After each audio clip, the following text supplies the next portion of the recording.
Beryl is a 40-year-old swordsman running a small dojo in a very remote village. When he was young, he used to dream of becoming the world's greatest swordsman.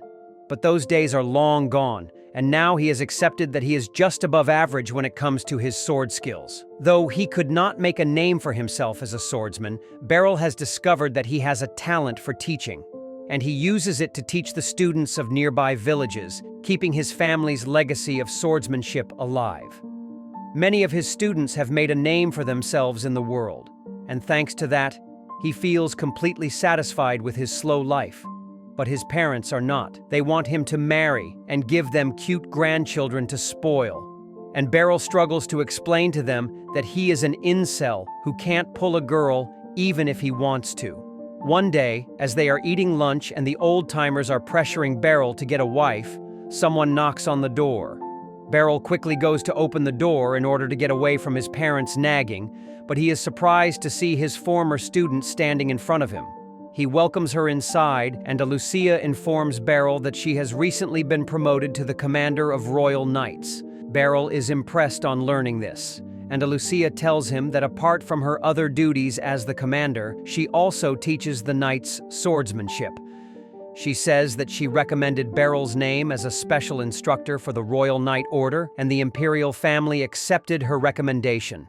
Beryl doesn't understand what is going on, but Lucia shows him his appointment letter with the seal of the Imperial family. Beryl thinks that this is some sort of April Fool prank, but his dad reads the letter to find that he will be seriously punished if he refuses. Lucia then informs Beryl that her carriage is waiting outside, and they will reach the capital in just one day.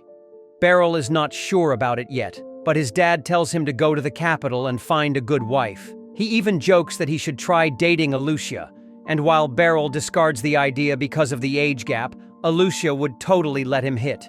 In the end, he has no choice but to accompany her. Beryl suddenly spots that Lucia still has the sword he gave to her when she graduated, and says that this ordinary sword no longer suits the commander of Royal Knights. Lucia denies that, saying that this is the only sword she will ever use, and Beryl thinks that she is saying this because she respects him a lot as her master. He, on the other hand, is pretty damn sure that he is not fit to be a special instructor.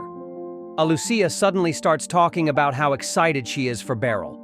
She tells him that he is already considered a legend among swordsmen because his students quickly reach the highest level wherever they went. He has been nicknamed the Backwater Swordmaster, but Lucia doesn't like the nickname too much. Beryl doesn't really care about it though, because he thinks that he is not even a decent swordsman. Forget being a swordmaster.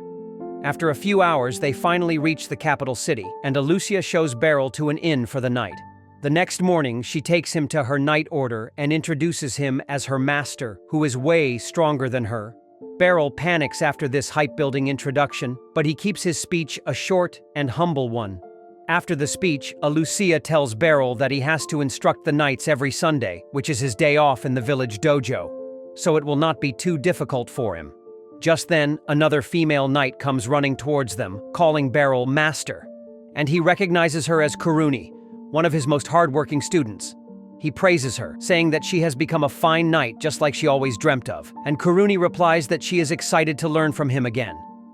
以上の経緯からなおガーデナント氏はでは先生一言お願いします。に預かりましたベリル・ガーデナントです。色と荷が重すぎる。いますのでどうぞよろしくお願いします。大丈夫ですかね。お渡しした書類にありますように、先生素晴らしい挨拶でした。先生お久しぶりっす。に走ってはいけません。おはいっす。自分なんてまだまだっす。夢が叶って何よりだ。我々門弟が先生を盛り立てますので、また先生に教えてもらえるの。After that, Beryl returns home, and he is surprised to find that another one of his students has come to visit him. The guy, named Randrid, gets up to greet his master, and then Beryl notices that he has brought his wife and baby with him too. Beryl's father suddenly tells him that he is no longer needed in this village and asks him to settle in the capital to do his job full-time and, more importantly, to find a wife. Beryl is utterly dumbfounded by this, but Randrid soon explains the situation to him. After having a baby, he and his wife decided to move to a peaceful village, and he also quit his job as an adventurer even though he was at the highest rank. Beryl's father adds that this works in their favor as well, because Randrid knows their teaching style very well, and while Beryl works in the capital, he can handle the dojo here. Beryl realizes that he is no match for his father's cunning wit, and he accepts to let Randrid teach at the dojo while he stays at the capital. The next day, he returns to the capital and tells the entire story to Alucia while searching for a house. Alucia suggests that he stay with her, but Beryl quickly shoots down the idea and her hopes of jumping him. To change the topic, Alucia suggests they have lunch first, and Beryl agrees. But just then, someone calls Alucia's name, insulting her for being with a man when she should be doing her duty as the Knight Commander. Beryl feels bad that Alucia is being taunted because of him, and he hides his face, but she tells him that the girl who insulted her is stupid, so they shouldn't take her words seriously. She walks away from the redhead who keeps following her angrily, and even pulls down Beryl's map to see his face. While Beryl's eyes go to her black adventure plate first, the redhead falls completely silent on seeing him. She starts calling him Master as well, but Beryl has no idea who she is. The woman tells him that it has been 20 years since they last met, and even if he doesn't remember her face, he should remember the orphan named Shurna that he took in and trained in swordsmanship. Beryl suddenly remembers about her and realizes that she has changed a lot. Shurna apologizes for not reaching to him earlier to tell him about her success, but Beryl understands that people get busy when they grow up. Shurna then asks, "What is he doing with someone like Alucia?" Alucia gets offended by this question and explains that Beryl is the special instructor of her Knight Order and she is helping him find a house. Shurna claims that she can help him more with that because she works as a broker part-time, and Beryl suddenly feels that he should not step in between the two of them. Anyway, Shurna helps him find a good place to rent, and Beryl asks her and Alucia to be on better terms with each other. The next day, Alucia leads him to the Knight Order's training ground so that he can start his duty.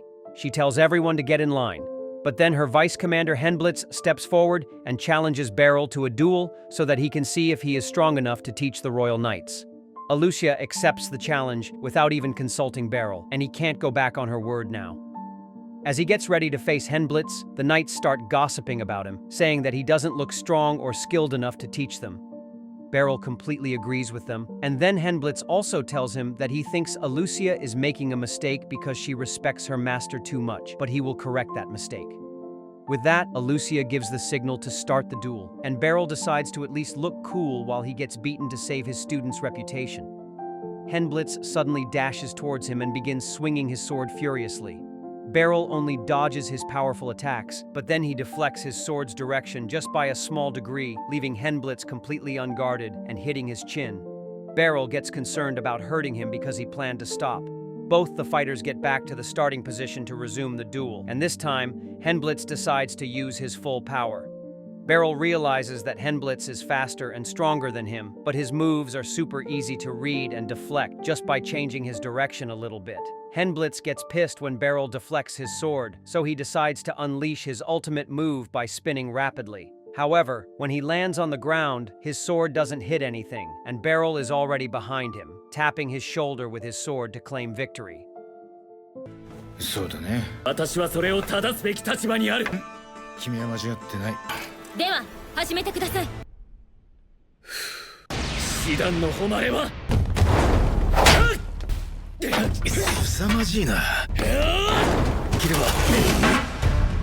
すまない。お気遣いは無用から打ち砕くのみ。ども威力も俺よりはるかに上。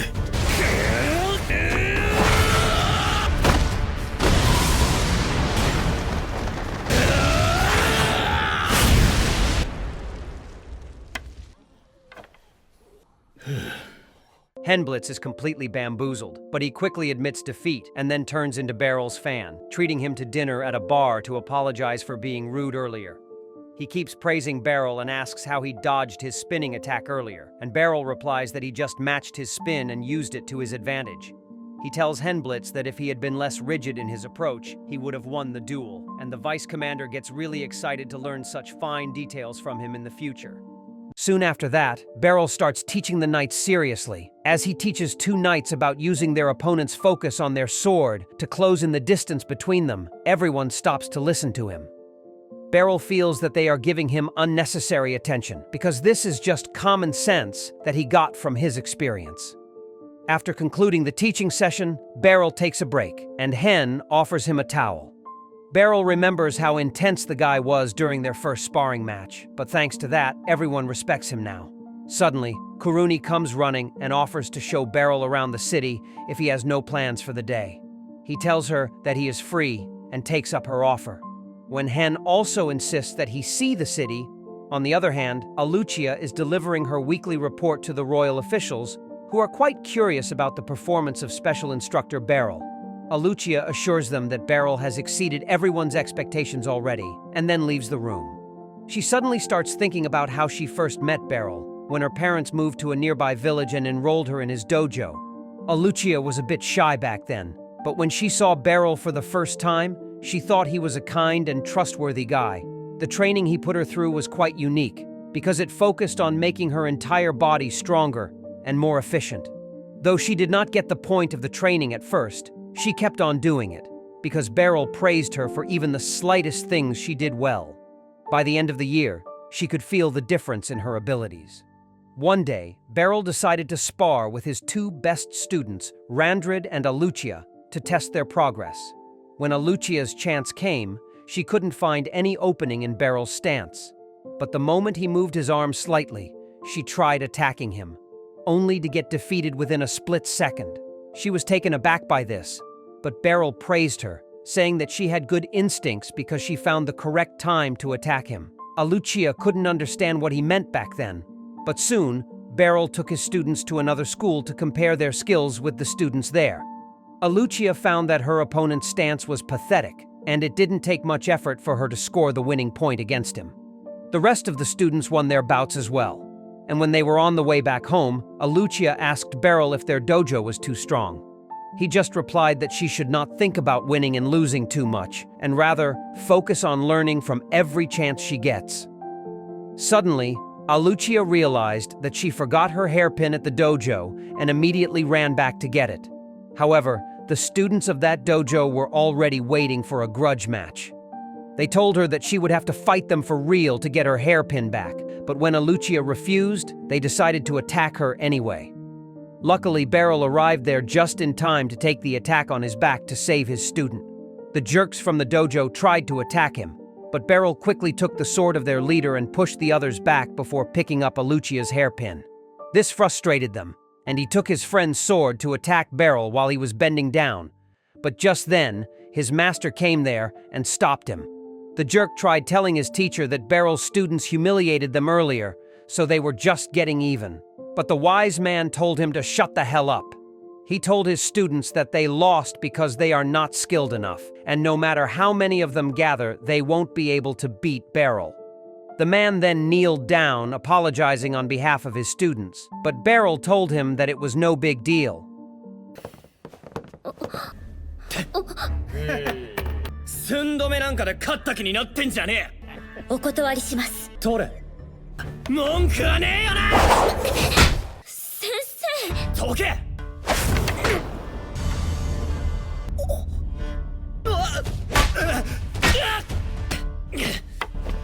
物音がするので戻ってみたら見てわからんのかバカ者。でも舐められたままじゃそれだけのことだ。まあどうかお許しいただきたい。With that, he and Alucia headed back home, and she kept staring at the hairpin the entire time.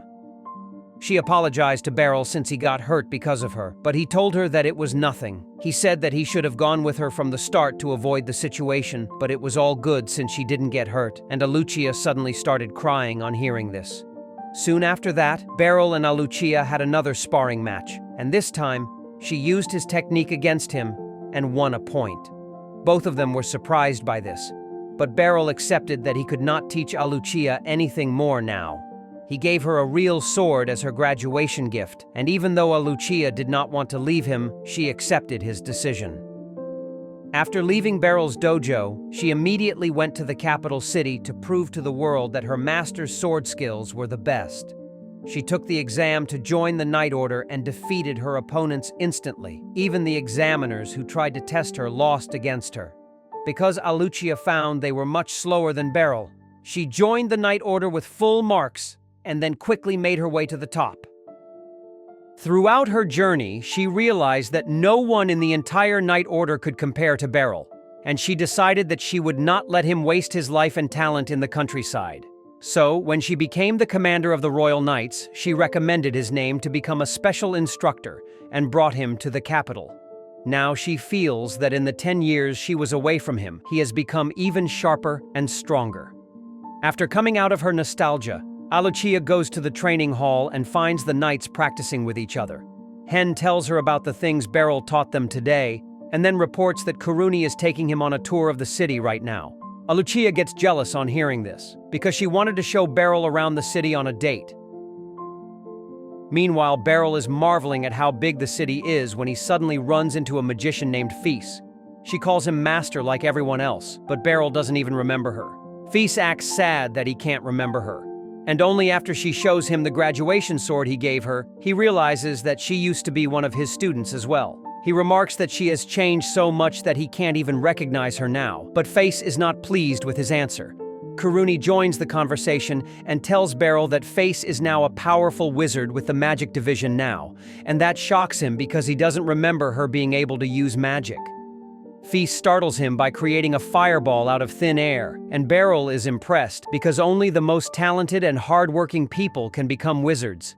He is a bit sad that Face has left her swordsmanship skills behind, but he is also proud of her.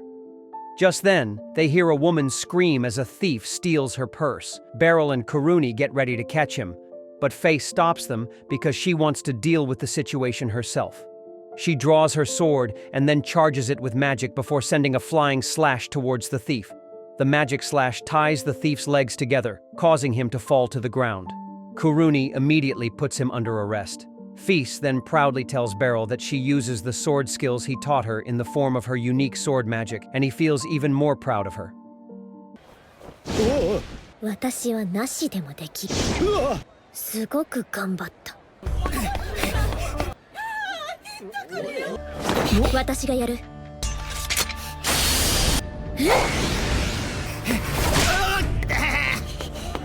い、おとなしくするっすよ。犯罪の取り締まりも。いい連携だ。剣術にこんな応用が。お礼を言うのは私の方。The next day, Beryl wakes up early to go on a morning walk around the city, when he suddenly hears someone calling him from behind. As he turns around, he finds a girl talking to him, and he asks her if she is lost. The loli gets offended because Beryl is treating her like a kid, and then introduces herself as Lucy, the commander of the Magic Corps where Feast works.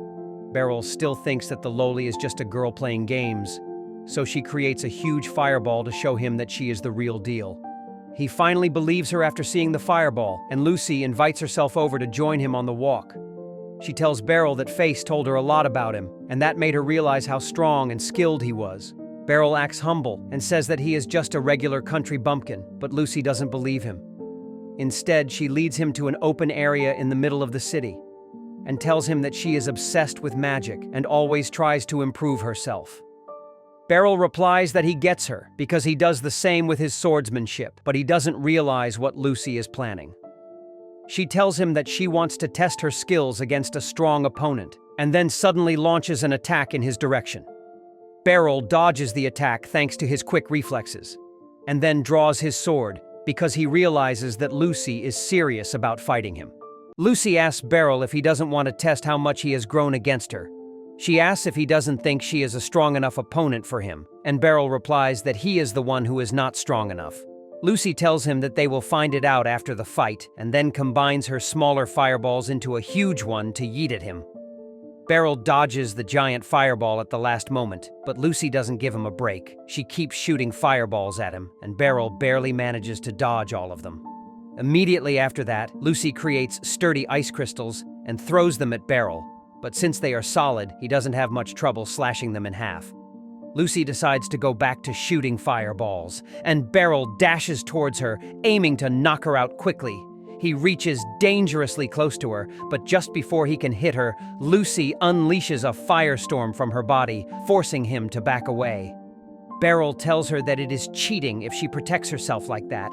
But Lucy has more surprises for him. She suddenly creates some floating fireballs behind Beryl that chase after him no matter where he runs. He dodges all the attacks, almost losing his balance many times, but Lucy is impressed. She asks him if he has ever fought a wizard before, and he replies that she is the first one. Lucy stops her fire attack on hearing this and sends a giant ice block towards Beryl, who deflects it towards her instead.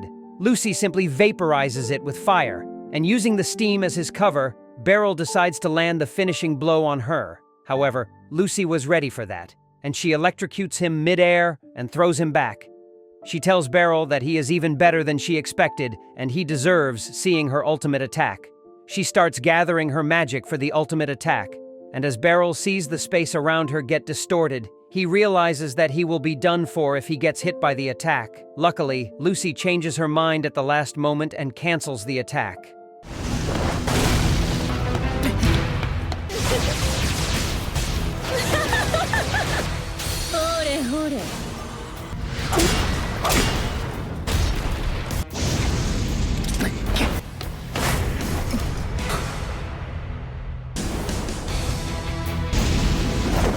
Beryl nervously asks her what would happen if her ultimate attack hit him, and she says that he would be minced meat, quite literally. She then praises him, saying that he is really strong, and now she understands why Face looks up to him. Beryl replies that he was no match for her, and if she was serious about fighting, he would have been defeated and dead long ago. Lucy laughs at his humility and tells him to come by the magic division sometimes so that she can repay him for suddenly attacking him. Beryl is glad to receive that offer, but when Lucy tells him that he is going to be her guinea pig to test new attack spells on, he immediately refuses to meet with her ever again. Later that day, as Beryl returns from training the knights, he runs into Face, who is delivering magic potions to the Knight Order. She also has a bottle of expensive wine to apologize for Lucy's actions. Beryl decides to accept the bottle, and just then, Alucia comes there. Face takes her leave, and Alucia tells Beryl that she has something important to discuss with him. She tells him that Sherna recommended his name to train new adventurers before they start their careers so that they don't die in the first dungeon raid itself. Those words remind Beryl of his first dungeon raid where he got clapped by some monsters and never went back. Alucia tells him that there is no issue from the Knight Order if he wants to take any side gigs, so Beryl decides to talk with the Guildmaster first. Sherna leads him to the Guildmaster's office, but to his surprise, Lucy is also there for some business. Guildmaster Nidus greets Beryl, saying that he has high hopes for him since he trained a great adventurer like Sherna. Even Lucy recommends him for the job. And Beryl realizes that he won't find a way to refuse this job now. However, when the Guildmaster's assistant arrives there and begins questioning Beryl's qualifications, he sees a ray of hope that can save him from the job. The assistant says that even though Sherna, Alucia, and Lucy trust Beryl, the guild needs to see his skills before hiring him. He suggests that Beryl should spar against Sherna so that they can judge his skills, and Beryl realizes that he is in even deeper now. He can't refuse and goes to the training ground, and all the adventurers gather there because they have never seen Sherna deem anyone worthy enough to duel with. However, all Sherna can think of is that she is finally getting her chance to show her skills to her teacher. She remembers the time when her parents were traveling to a nearby city to sell some goods, but then a monster attacked them. Her mom pushed her into the river below so that she would survive, and it was her fortune that Beryl found her. He brought her home and helped her get better physically, but her mind was in tatters because of her parents' death. She was not interested in anything, but then she saw Beryl practicing his swings. He asked her to give it a try herself, and soon found herself getting more and more interested in swordsmanship. Beryl kept teaching her patiently, and gradually, Sherna started recovering mentally as well. Beryl noticed that she was quite agile, so he suggested that she use twin swords instead of one, and that became her style. Then one day, a well-to-do family from the city adopted her, and Sherna had to leave Beryl's house before she could even graduate. She left with tears in her eyes and decided to become an adventurer so that she could save people and use the skills Beryl taught her. Now, as she faces her teacher after 20 years, she feels nostalgic, and so does Beryl. He decides to give it his all so that his student is not disappointed in him. Just as the fight starts, Sherna leaps high in the air to attack him. Beryl blocks her initial attacks while getting pushed back, but he soon starts gaining control of the situation. He is still having trouble keeping up with her pace, but Sherna is thrilled to see that she can't land a single hit on him despite trying seriously. She is happy that she can live out her dream of fighting her teacher seriously, and Beryl is also proud of her for never neglecting her training even after she left his dojo. He realizes that she is better than him in speed, strength, and stamina, but he finds one weakness in her fighting style. As Sherna lunges to attack him again, he thrusts his sword through her arm guard and makes her drop it. Sherna tries to attack him with her other sword, but she is wide open now, and Beryl easily trips her. She falls to the ground, and Beryl points his sword at her, telling her that the fight is over. 先生の元を離れて20年。うちの礼を覚えていてくれている。参ります。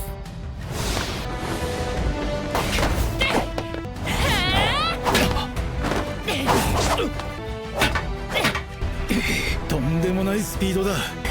当たらない、当たらない。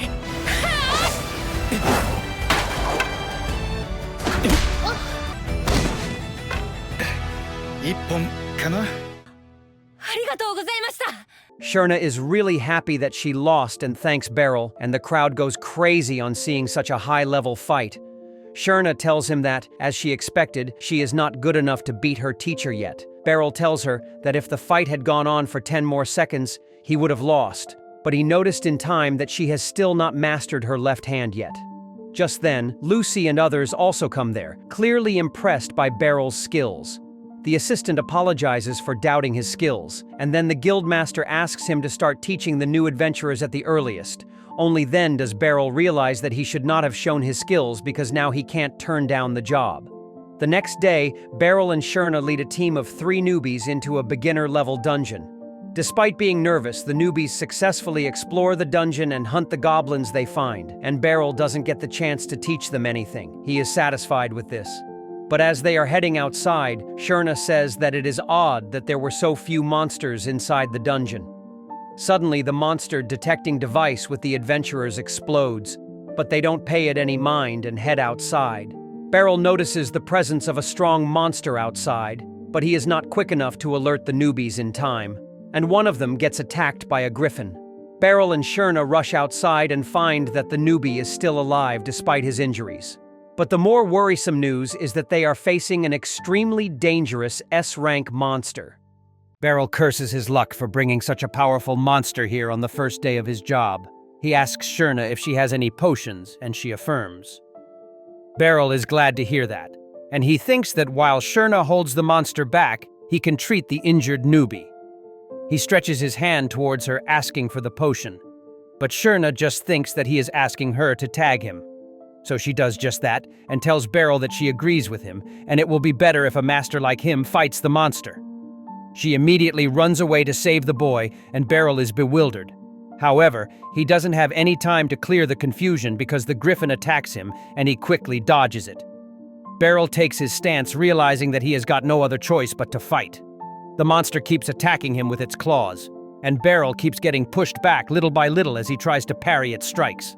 He suddenly finds an opening and strikes the monster's leg, but it is too hard for his sword to cut, and he realizes that he will be dead meat if even one attack hits him. The monster keeps pushing him back, and then Beryl gets distracted as he sees Sherna carrying the injured boy into the cave. The monster hits him, tossing him away and injuring his arm. Beryl decides to change his strategy and charges head-on towards the griffin, but it breathes a fireball that narrowly misses him. Next, Beryl decides to approach the monster from the side, but it turns around and uses its tail as a heavy whip to push him back. However, Beryl powers through and cuts the monster's tail, making it really angry. The monster breathes another fireball at him, and right after that, it tackles him with full strength, dragging him through the forest. Beryl somehow climbs on the griffin's back, but then it suddenly takes to the skies, shattering the sound barrier as it tries to throw him off its back. Beryl holds on tightly, and in the end, the monster brings him back to the starting point. But this time, it doesn't hold back its powers. The griffin uses domain expansion and turns the ground under it to lava, forcing Beryl to step back. However, the griffin's powers extend into the cave where the newbie adventurers are taking shelter, and they find themselves playing a very high-stakes game of the floor is lava.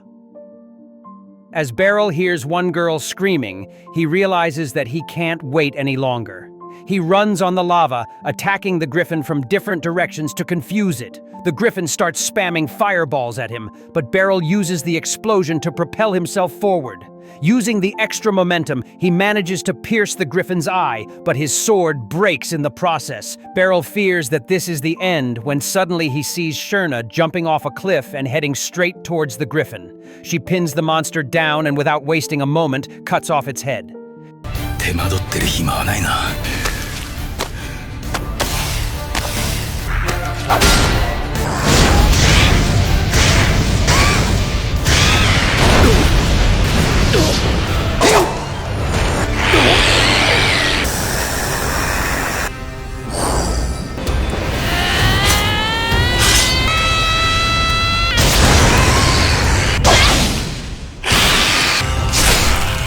She thanks Beryl for helping her take down an S-rank monster, and he tells her that he didn't even do anything.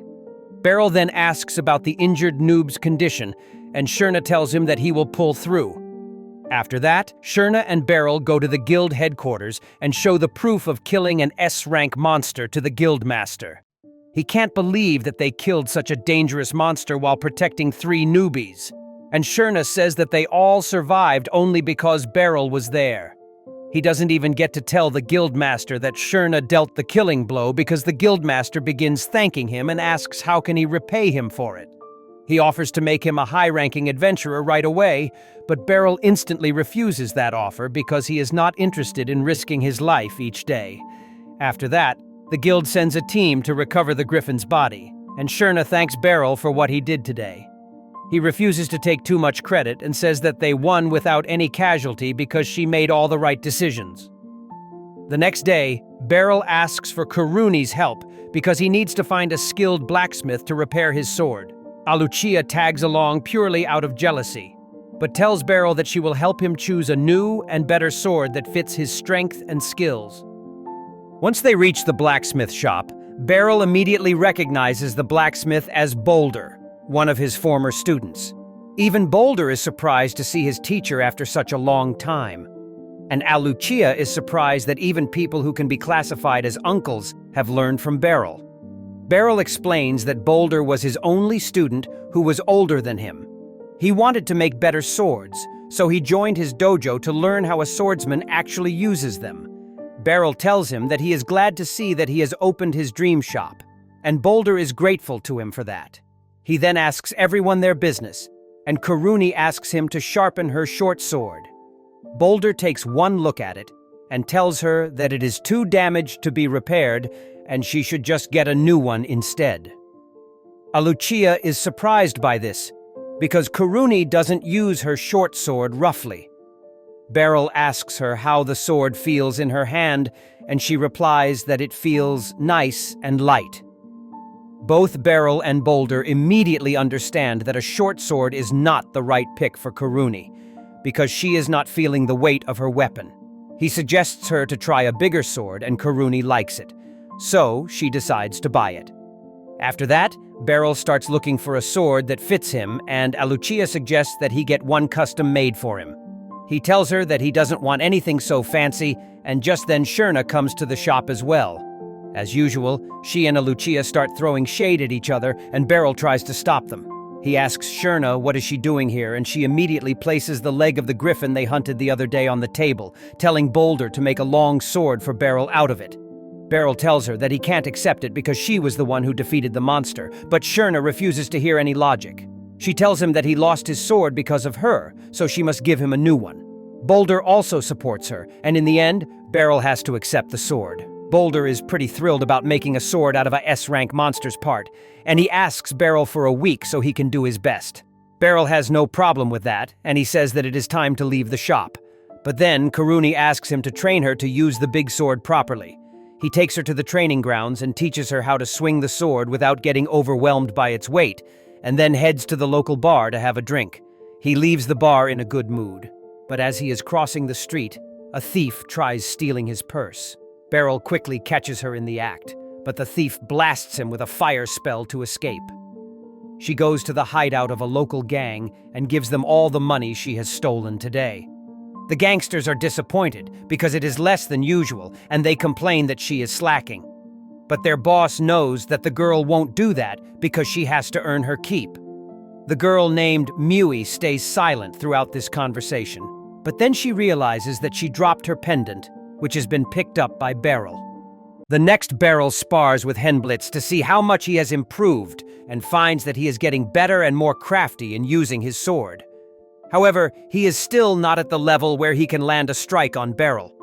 But he is pleased by his performance. He promises that he will keep getting better. And though Beryl is proud, he also realizes that he needs to work harder himself so that his students can become better. As the two of them talk about the training process, their attention goes to Kuruni, who is still getting used to a long sword. Beryl compliments and tells her to keep working hard, and Henblitz remarks that it was a very bold move to suddenly switch her weapons from dual blades to a longsword. Beryl replies that it is the right fit for her and will make her stronger, and Henblitz replies that he wants her to become stronger soon because they have some urgent matter at hand.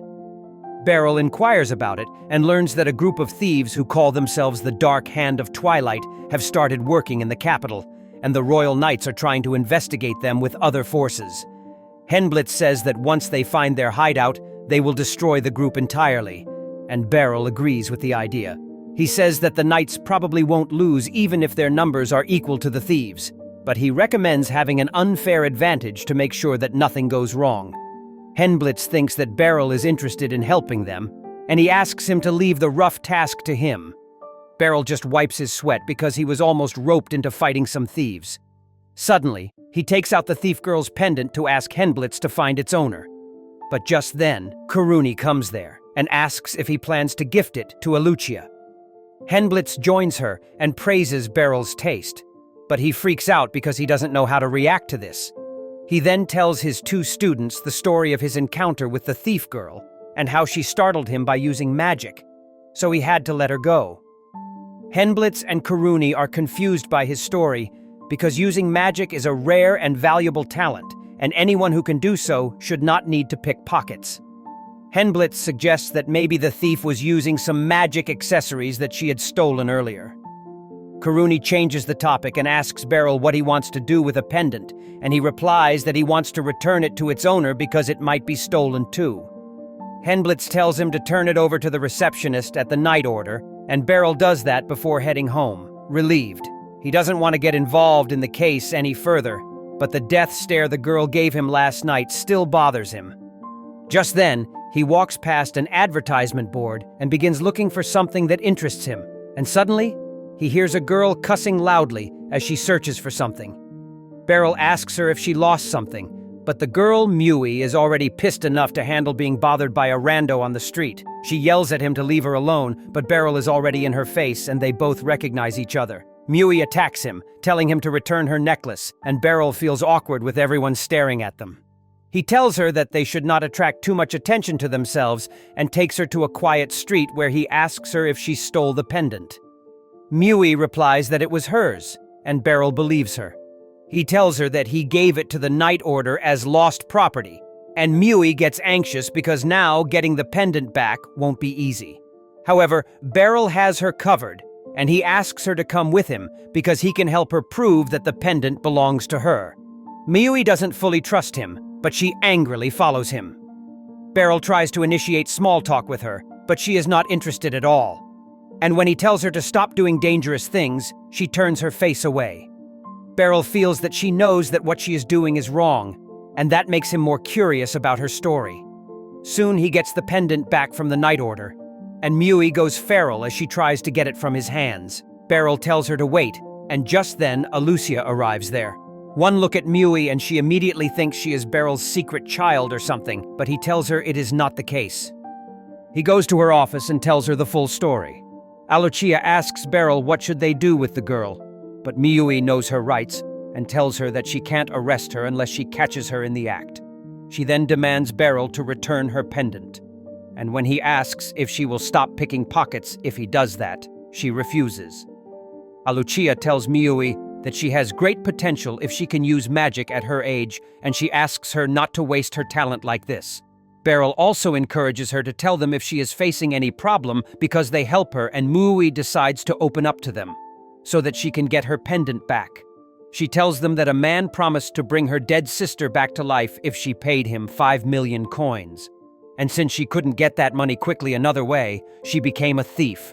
Both Beryl and Alucia realize that she is being scammed by a bad guy, but they can't tell her the truth so directly. Alucia leaves the room for some important business first.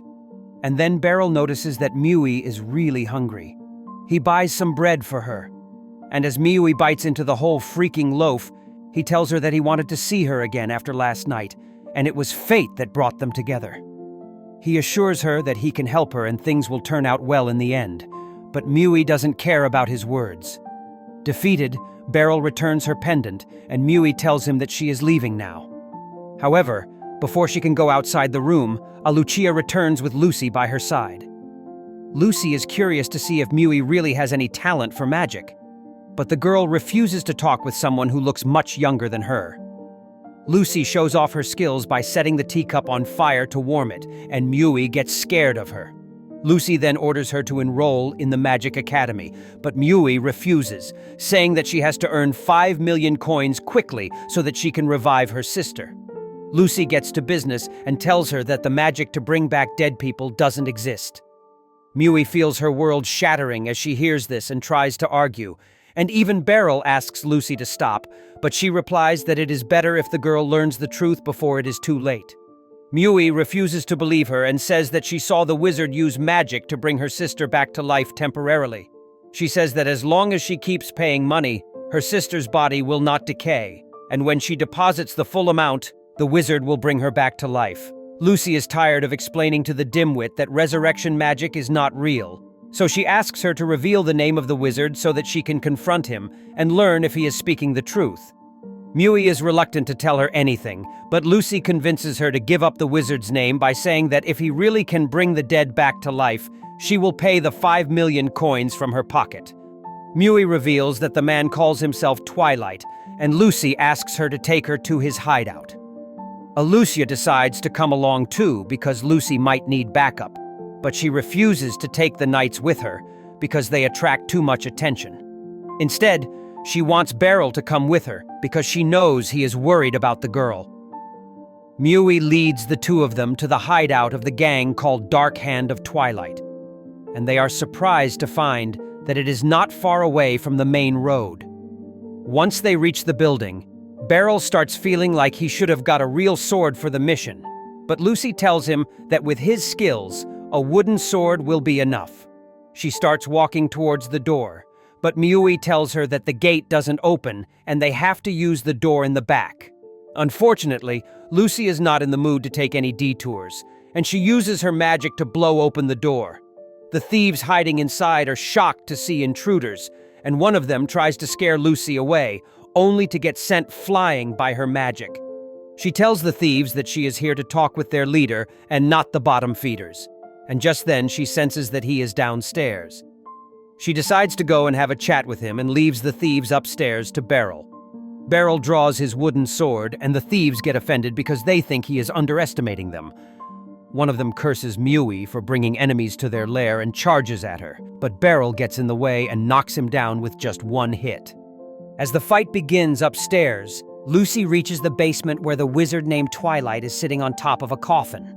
She confronts him about his claims to bring the dead back to life, and Twilight replies that he never imagined that the commander of the Magic Corps would come to see him personally. He immediately uses a magic accessory to create a huge chunk of ice to trap her, but Lucy immediately melts it. She remarks that Twilight has some powerful magic items, and he decides to show her that he has got more of them. He uses another bracelet to lift everything in the room up, and Lucy realizes that he used it to move the corpse and fool Mui. Twilight laughs, calling Mui a dumb brat who was so easy to trick, and Lucy shoots a fireball at him. He deflects it using magic, and then Lucy calls him a kid for using toys and thinking they make him a real wizard. Twilight gets offended by this and begins charging a fireball using his bracelet, but Lucy uses a special spell to send him flying before he can even realize it. Upstairs, Beryl knocks out the thieves without even breaking a sweat, and once he is done, Lucy returns.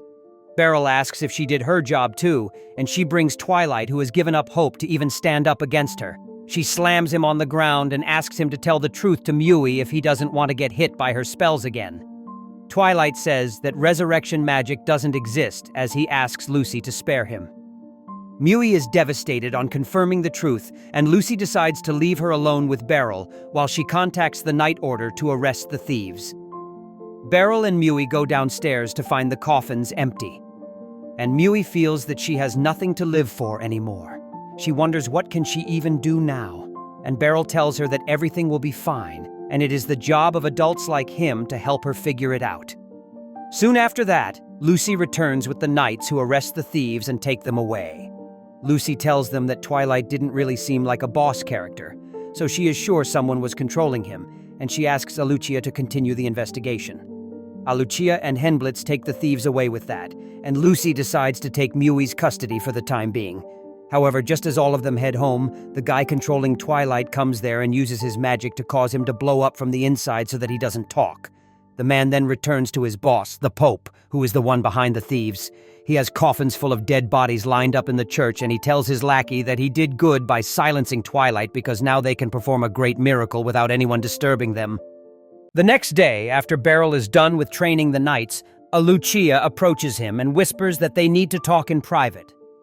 She takes him to her office where she reveals that the magician named Twilight died while they were taking him to the prison. They found the remains of a magic device inside him that caused him to explode. And currently the knights are investigating the matter with the help of the magic core. Beryl is taken back by this, and he learns that Twilight's lackey didn't know anything about where the preserved bodies went. Beryl thinks this is definitely suspicious, and now he is sure that Lucy was right when she said that someone is controlling Twilight like a puppet. After that, Beryl goes to Boulder's shop along with Karuni, and the master blacksmith has finished making a sword for him using the griffin's leg. Beryl is impressed by the sword, but he thinks that it might be too much for a regular old guy like him. However, Kearney hypes him up, saying that it will be a perfect fit for him, and she is excited to see how well it performs. Beryl tells her that they will try it out as soon as they reach the training grounds, but as they leave the shop, they find Lucy waiting for them.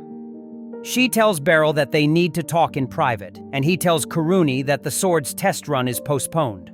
Lucy then takes Beryl to her huge mansion, and he asks her about Mui's update. Lucy says that currently she is trying to encourage her to join the Magic Academy, but it is not an easy job. Once they reach inside, Beryl sees an unfamiliar face, and Lucy introduces himself as Ibroi, a priest from the Church of Sen. Beryl knows that the Church of Sen is a religion founded by their neighboring nation, and he wonders why a priest is here. Lucy tells him that all the magic tools Twilight had on him were made in the nation of Sfin, and Ibroi adds that the person who delivered them to Twilight was Bishop Rivios. The bishop also made him collect dead bodies in return for the magic items, and now it is clear that Twilight was working for him the entire time. Beryl is confused about why a bishop would need dead bodies, and Ibroi tells him that it is for the miracle of Sfin. Lucy explains that in Spian they refer to magic as miracles, and Ibroi says that among the many miracles, the greatest one is the resurrection of the dead. However, it is said to have been performed only by their god, and many people believe that it is just a myth. Ibroi says that Bishop Rivios is researching this miracle using the dead bodies, but doing something to stop him is not that easy. Right now, he is in this kingdom, and Lucy says that the Night Order has sent him summons to act as a witness for a case tomorrow.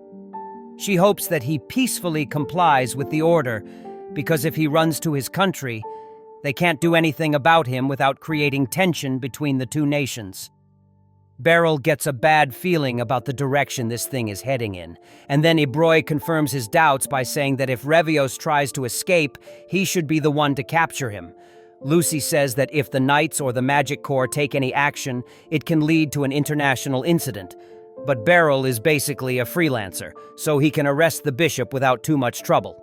She tells him that Alucia has also given the thumbs up for this mission, and Beryl realizes that he has no choice in the matter. He begins to think that if they arrest Rivios, they might be able to retrieve Miui's elder sister's body, and that will give the poor girl some sort of closure. He agrees to take on the mission, and then Lucy walks him outside.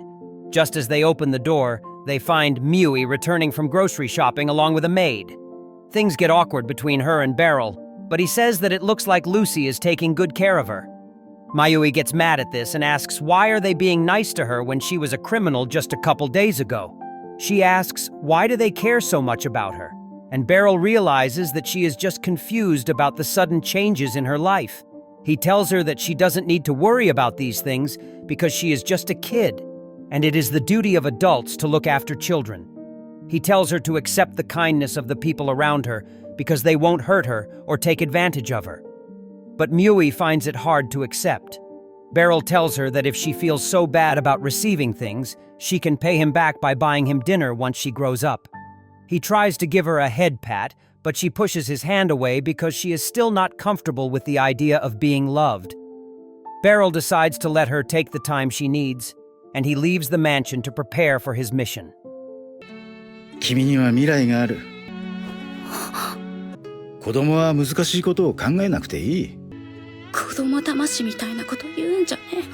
ここには君を騙す大人も。そうだ。いいのかよ。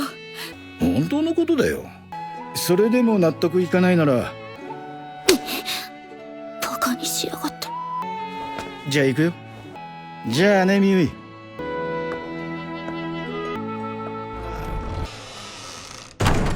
That night, Beryl goes to the local branch of the Spine Church, and he finds Bishop Rivios packing up his stuff to flee the country. He decides to infiltrate the church and arrest him at once, but the captain of the bishop's guard stops him. Beryl tries to be civil about it and says that Rivios has been summoned by the night order tomorrow, so she should stay in the country.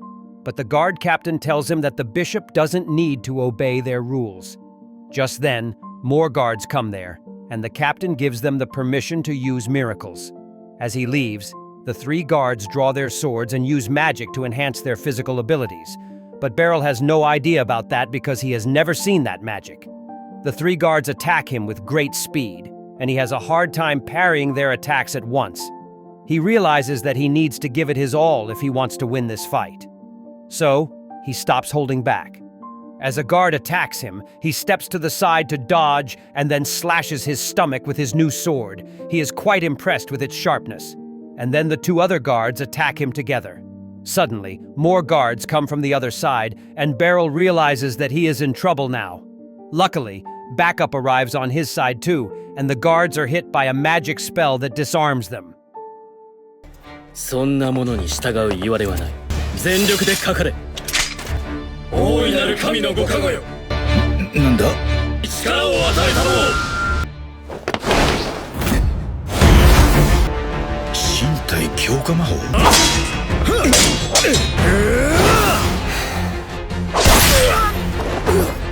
とんでもない切れ味だ。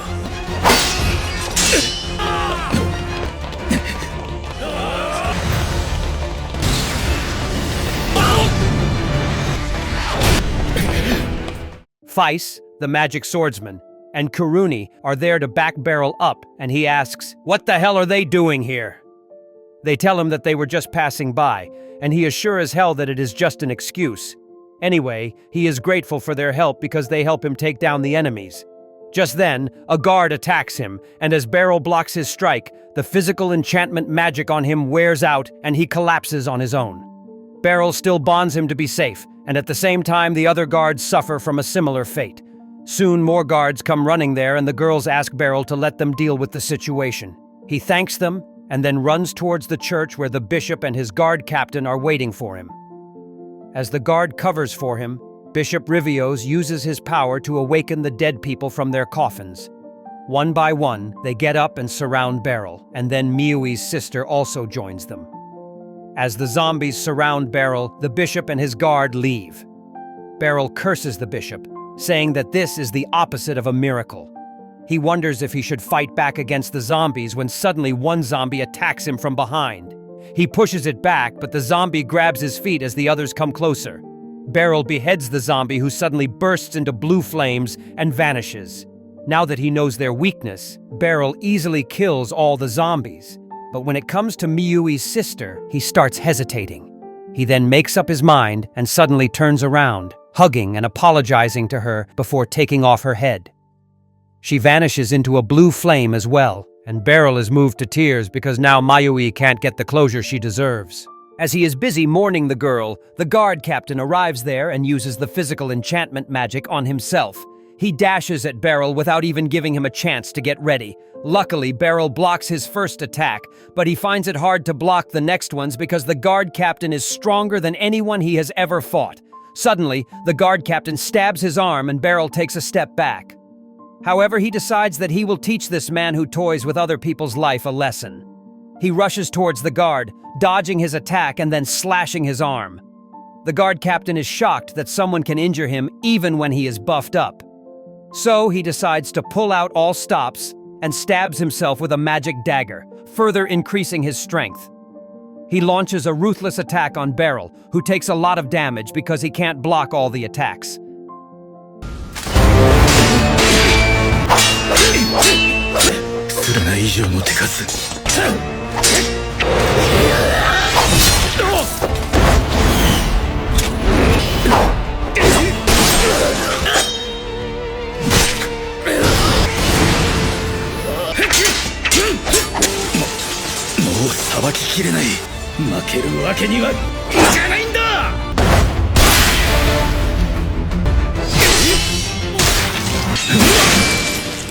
Despite all that, he is not willing to back down, and he calms himself as he waits for the guard captain to attack him again. As the guard does that, Beryl moves close, barely dodging his sword and then slashing his arm from behind. The guard captain turns around, but Beryl uses his motion against him and slashes his chest. He falls to the ground, bleeding profusely, but then gets up again and attacks Beryl once more. However, pushing his limits turns out horribly for the guard captain as his body suddenly starts bleeding all over. He still keeps moving forward like a madman, saying that if he has to sacrifice himself for a miracle, he will do it. He lifts his sword one last time, but he can't even swing it down and falls on the ground. Beryl is completely stupefied by this, and he asks the guard captain why would he go so far. He just replies that he won't understand and then hits the 0 HP mark, finally falling dead. Beryl walks outside the church with that and finds that Karuni and Feis have already arrested the bishop. He thanks them for their help and then turns to Rivios telling him that he will pay for his unholy actions.